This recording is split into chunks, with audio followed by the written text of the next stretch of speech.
জঙ্গলে যাওয়া মানে সেখানকার বাসিন্দাদের সম্মান করতে হবে, আর তা না করলেই বিপদ।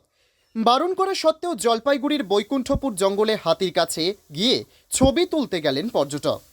আর তা করতে গিয়ে রীতিমতো হাতির তাড়া খেলেন, অল্পের জন্য প্রাণ রক্ষা হলো। এদিন দুপুরবেলায় ক্যানেল রোডের রাস্তার পাশে বৈকুণ্ঠপুর জঙ্গলে বেশ কয়েকটি হাতি দাঁড়িয়েছিল, আর সেটা দেখতেই ভিড় জমিয়েছিলেন পর্যটকরা। এমন পরিস্থিতিতে গাড়ি থেকে নামাই উচিত নয়। সেখানে গাড়ি থেকে নেমে একেবারে হাতির সামনে এগিয়ে গেলেন একদল পর্যটক।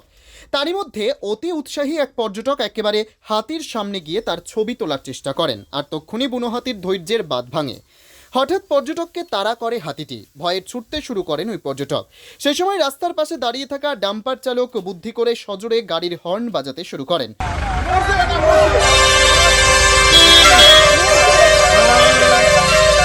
হর্নের শব্দ শুনে থেমে যায় হাতিটি।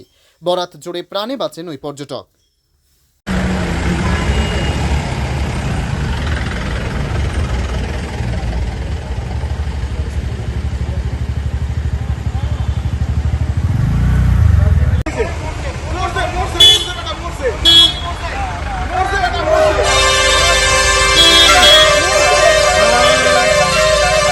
জলপাইগুড়ি থেকে সানি রায়ের রিপোর্ট, পিবি বার্তা।